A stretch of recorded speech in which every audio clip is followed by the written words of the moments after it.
show you what's going on in the shop today. So, the 53 panel with the LS conversion, pretty much all wired in now.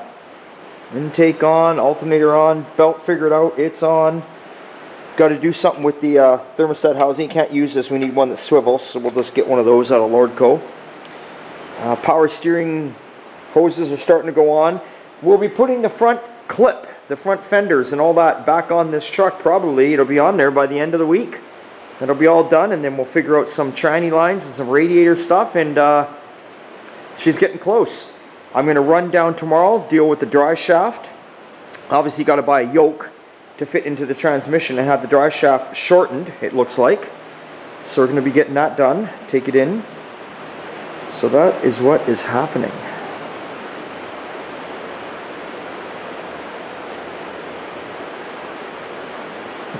Now, the 80 to 84 4x4 Chevy, I call it that because it's a mixture. It's an 84 cab with an 80 frame and a whole bunch of stuff, as you can see.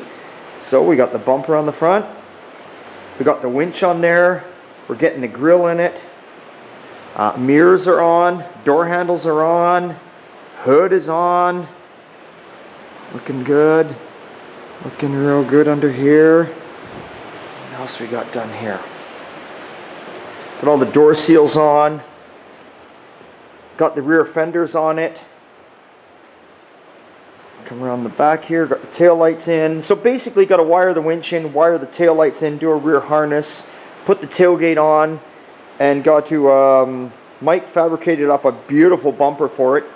It's getting blasted, then powder coated. Wait till you see it. Looks gorgeous.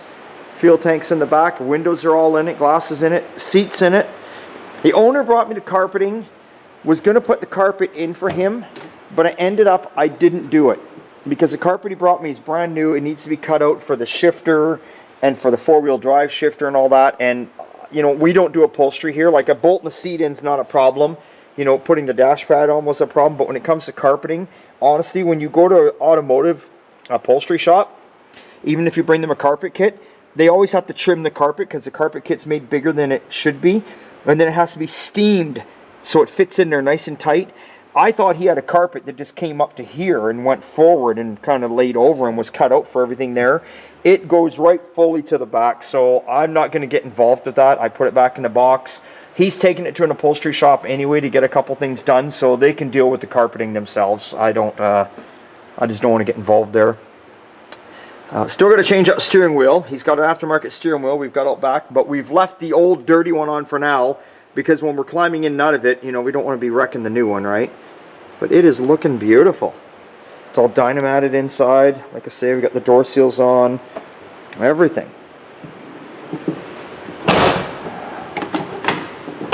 There we go. She's a little stiff to close just because it's got new door seals on it. Waiting on the chrome that goes around here. The chrome just clips on these things. Anyone that doesn't know how these come apart, so there's little bolts in behind here, and you'll see it when the chrome clips over. You'll see a little bolt head, but you'll be like, how do I get that off? Well, you got to clip the chrome off, and then you see they've got these notches cut out where you actually get an impact or a socket on there, and you can get them off. So yeah, just waiting on a couple things, and away we go. Model T is back up on the bench. It's taken off now. Mike's going to finish off down in here, all the body, well, the welding and that. He's going to finish all this off, and he's going to put the lip in here, get that done, and then where it's cut out there, he's going to build some boxes over it so it fits nicely over the frame that you see right here. So that's all good, working on that.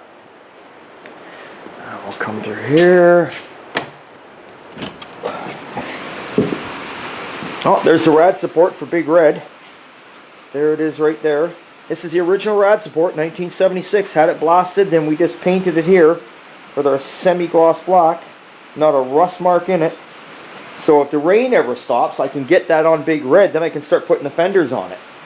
Because poor Big Red is just sitting out in the... I don't know if you can see her over here, but there she is sitting way over there. There's the new beast. This is what took her place.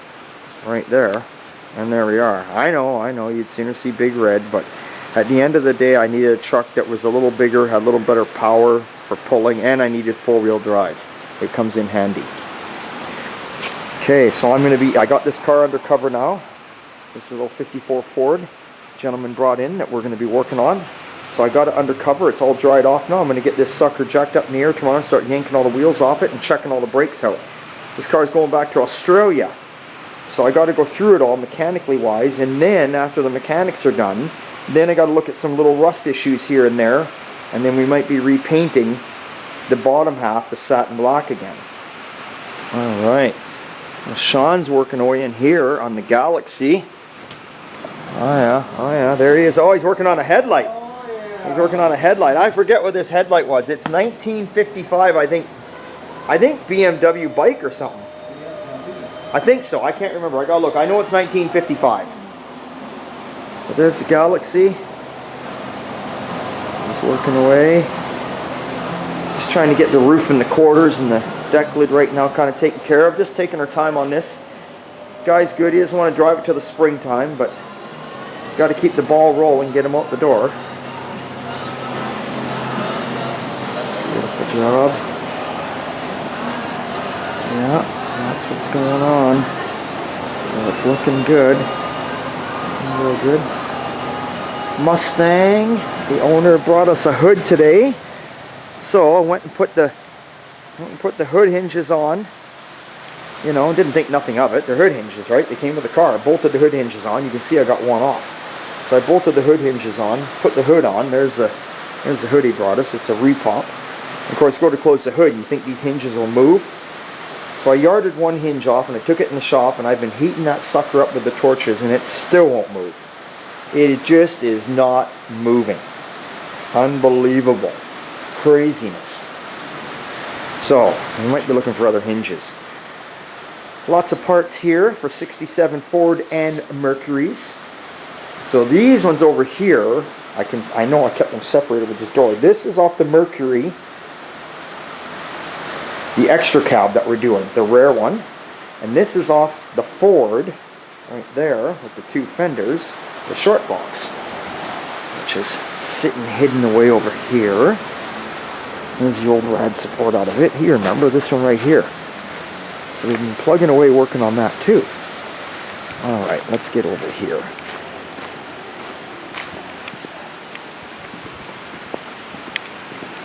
So, that's about it. Not much else new and exciting. Actually, you know what? Maybe it wouldn't be so cold in this damn shop if this door wasn't open. Winter is on the way. I tell you. Son of a bitch. Anyway. So that's it. That is what is going on. Actually, speaking of the extra cab, here's the tailgate for it. I'm working on it. Got her stripped down. It looked in beautiful shape when it came here, but then when we stripped it down, it was like, whoa, this is crazy. This tailgate, if I can flip this over, let's see if I can do this. Yeah, I can. Oh, there we go. So, Mercury tailgates, they do not reproduce. It's Canadian, okay? All these tailgates that are shaped like this, right here, it's the bottom half, all this shit always ran inside the seam and they rotted out. Somebody has taken it, if you look all the way across here, someone's taken it all the way across here. This is a piece off another tailgate that was in good shape, and then they cut the old one off, welded it, then they welded it up on the other side. They did a good job. They did a really nice, they welded it right across. Well, you can't see here now because we've got the filler on, to this side. They did a nice job. It's not rotten, and that's what you're going to have to do if you want to keep a Mercury tailgate. Or, you know, I guess you could cut the center section out and weld it in, but anyway, that's what they done. But when we got the tailgate, when the owner brought the tailgate over, Brad, it looked mint until we stripped it down. It had some bubbles happening, and we were wondering what was going on. Oh, it was a mess underneath there. But she'll be good now. She'll be really good now. So that is it, folks. That is all we got to show you for today. Nothing else new and exciting. Just working away, beginning of another week. But remember, it's always a good time and old time. Give me a big hell yeah if you agree. See you next time.